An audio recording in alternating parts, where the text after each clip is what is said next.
Le diabète est une maladie chronique caractérisée par la présence d'un excès de sucre dans le sang. Considérant les répercussions sur la santé des personnes atteintes au COMED, le diabète peut être catégorisé comme une maladie grave. Le diabète est une maladie chronique non transmissible qui se définit par une quantité de sucre dans le sang, la glycémie, anormalement élevée, de façon prolongée.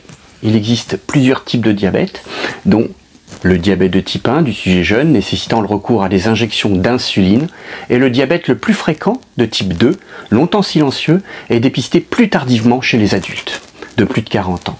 Quel que soit son type, le diabète favorise le développement de complications souvent graves à moyen et long terme.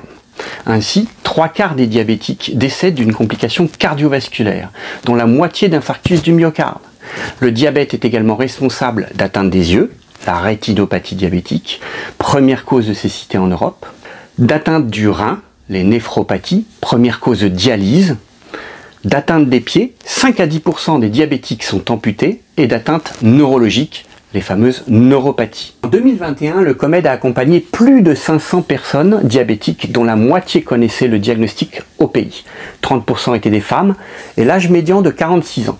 La prévalence du diabète était plus importante, notamment parmi les personnes originaires d'Afrique du Nord, d'Asie du Sud et d'Afrique centrale, issus donc de pays dits à faibles ressources, victimes de la transition épidémiologique qui voit les maladies infectieuses s'estomper peu à peu au profit des maladies non transmissibles, dont le diabète en raison d'une amélioration sensible des conditions de vie. L'augmentation de la prévalence du diabète et la gravité de ses complications justifient des mesures accrues de prévention et de dépistage avec une meilleure prise en compte par les politiques de santé publique des spécificités de la santé des exilés et la proposition systématique d'un bilan de santé de dépistage dans le cadre d'une prise en charge globale. Elle repose sur des mesures hygiéno-diététiques et des médicaments, mais aussi sur l'éducation de la personne diabétique et l'accompagnement psychosocial et juridique pour les personnes étrangères en situation précaire.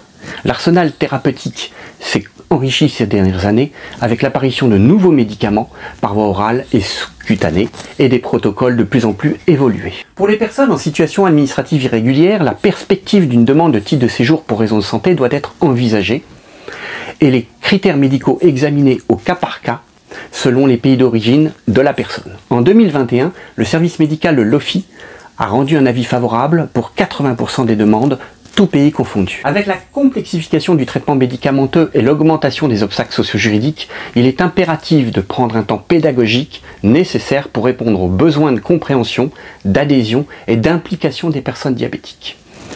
S'il existe parfois des malentendus liés à des représentations culturelles du diabète, ces malentendus sont le plus souvent levés grâce à l'aide d'un interprétariat professionnel. L'éducation thérapeutique permet de favoriser l'autonomie des malades et encourager l'adhésion au traitement et leur qualité de vie. Les patients et patientes diabétiques peuvent bénéficier au COMED d'un accompagnement en éducation thérapeutique.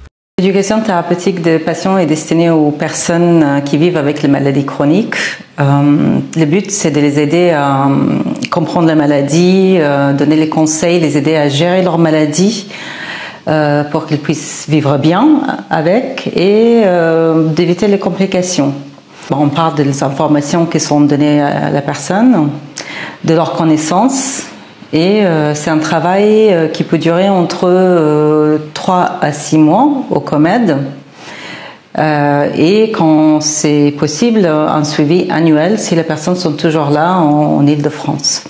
Les personnes diabétiques sont orientées dans le programme d'éducation thérapeutique au COMED par les collègues médecins, médecins généralistes, ou par d'autres professionnels dans le centre de santé, ou par les partenaires en ville, en Île-de-France. En éducation thérapeutique au COMED, nous alternons entre les consultations individuelles et les ateliers collectifs. Pour les personnes diabétiques, nous avons mis en place les ateliers sur l'alimentation, sur le soin des pieds, un travail qui est fait avec un podologue, et sur le vécu avec le diabète.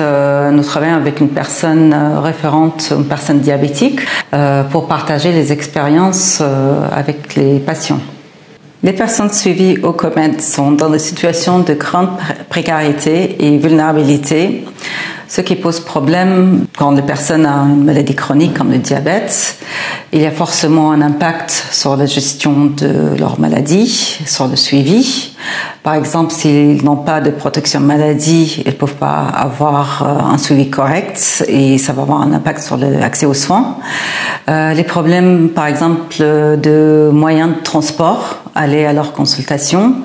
Par rapport à l'alimentation, manque de moyens pour acheter des produits ou des aliments qui sont quand même adaptés à leurs problèmes de santé, leurs conditions de vie.